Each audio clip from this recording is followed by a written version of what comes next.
Le journal continue sur France 3 Limousin. Bienvenue dans ce nouveau rendez-vous d'information sur nos 3 départements. Cette semaine, l'événement que nous mettons en lumière, c'est la 22e grande semaine du cheval de Pompadour en Corrèze. L'occasion pour nous de faire le point sur la filière équine dans la région. Nous en parlerons dans un instant avec notre invité Bernard Chevalier, le président du Conseil du cheval en Limousin. Mais avant cela, partons à la rencontre d'une monitrice équestre diplômée d'État, responsable d'un centre de tourisme dans les Monts de Blon. Julie Chevalier a repris l'affaire de ses parents. Voici donc l'histoire d'une belle transmission racontée par Cécile Gauthier et José Souza. Julie a grandi ici, entre le gîte touristique et les écuries de ses parents. Dès l'enfance, elle sait ce qu'elle veut faire, monitrice d'équitation. Un métier qui impose un investissement personnel total. C'est très dur parce que oui, les repas le samedi soir avec les amis, c'est compliqué quand on doit se lever à 6 h du matin pour partir en compétition avec les jeunes. Mais c'est quelque chose qui se fait très bien parce que la qualité d'échange que j'ai avec les jeunes, c'est juste extraordinaire. Ces 2 années d'études ont coûté 14 000 €. Julie enseigne 5 disciplines. Pour construire un manège et une carrière, elle a investi 150 000 €. En 6 ans, elle est passée de 10 à 125 élèves. Mais l'an dernier, l'augmentation de 13% de TVA sur ses prestations lui a imposé une gymnastique administrative. On avait le choix soit de tout passer de 7% à 20%, ce qui était le plus simple, ou bien pour amortir pour la clientèle, on pouvait aussi facturer une prestation à 2 TVA, avec une partie de la prestation à une TVA 5,5 et l'autre partie de la prestation à TVA 20%. Mais du coup, on a tout passé sous la deuxième possibilité pour que les clients aient des prix qui restent abordables. Julie a ainsi minimisé l'augmentation à 8% pour ses clients. Aujourd'hui, l'heure de cours coûte 13 €. Le centre abrite 45 chevaux et emploie 3 personnes. Le coût de fonctionnement est à peu près à 60 000 €. Et ensuite, on a le poste salaire qui, lui, est à peu près à 50 000 €. Et nous avons un chiffre d'affaires, ça dépend des années, entre 115 000 € et 125 000 €. Julie s'octroie un salaire mensuel de 1 400 €. Son objectif d'ici 10 ans est de reprendre la globalité de la structure, qui comprend également le gîte de 48 lits, actuellement géré par ses parents. Alors justement, nous allons faire connaissance avec le père de Julie, Bernard Chevalier. Bonsoir. Bonsoir. Merci d'être avec nous. Vous êtes le président du Conseil du cheval en Limousin.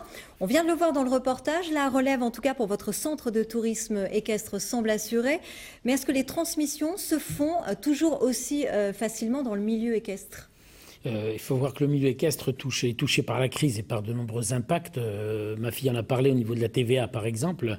Donc effectivement, c'est un métier difficile. Il faut ne pas cacher aux jeunes, c'est un métier de passionné. Il faut être passionné. Il faut aimer le cheval, bien entendu, aimer enseigner.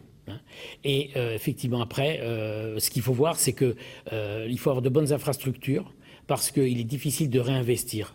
On l'a vu, les chiffres d'affaires ne permettent pas, les bénéfices ne permettent pas de faire de gros investissements.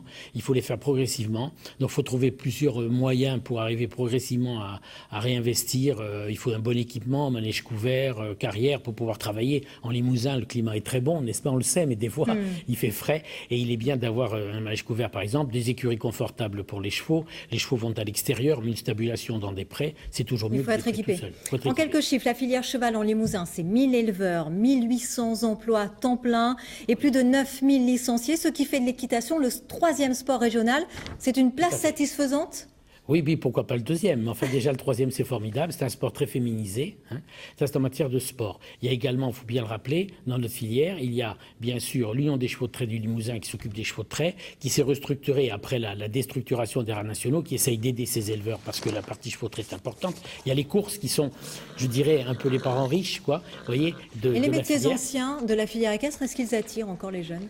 Les métiers anciens. Les métiers anciens attirent les jeunes. En maréchalerie, il y a une formation maréchalerie au Vazé, par exemple, à Limoges. Ça attire du monde. Là aussi, il faut savoir que c'est un métier dur. Il ne faut pas avoir mal au rein.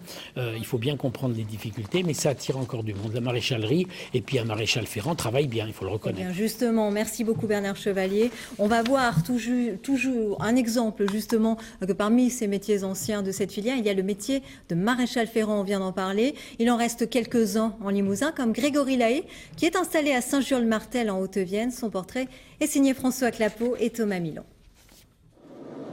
De l'acier à 1000 degrés, Grégory Lahaye pose ses fers à chaud pour pouvoir adapter leur contour au sabot. C'est un travail minutieux, du sur-mesure. Ça ne fait pas mal au cheval. Un sabot, c'est un gros ongle. Il faut que les clous tombent pile poil dans la ligne blanche du sabot, qui est une partie un peu plus tendre que la corne extérieure, pour qu'on ait facile à les monter et qu'on n'abîme pas la corne. On faire un cheval pour limiter l'usure du sabot ou pour améliorer le confort de l'animal. Le propriétaire d'Urtis renouvelle l'opération tous les 45 jours. S'il n'y a pas de pied, il n'y a pas de cheval. S'il a un problème de pied, il ne peut pas trotter, il ne peut pas marcher, il ne peut pas galoper, il ne peut pas travailler. Maréchal ferrant, un métier ancien. Depuis 100 ans, les gestes n'ont pas changé. Mais il n'y en a plus dans tous les villages. Grégory Lahaye se déplace chez ses clients. Et le matériel a aussi évolué. On va avoir des fers à alu qui sont plus légers. Après, vous pouvez encore ajouter du confort. Il y a des plaques qu'on peut mettre entre le fer et le sabot qui vont amortir. Et en plus de ça, on peut encore ajouter du silicone. Le travail est parfois orthopédique. Le maréchal ferrant se transforme alors en véritable soigneur.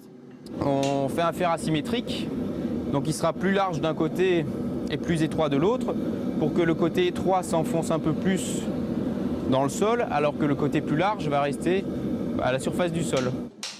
Les maréchaux ferrants ne manquent pas de travail en Limousin. Ils sont une quarantaine et on recense 16 500 chevaux hébergés en structure, sans compter ceux des particuliers.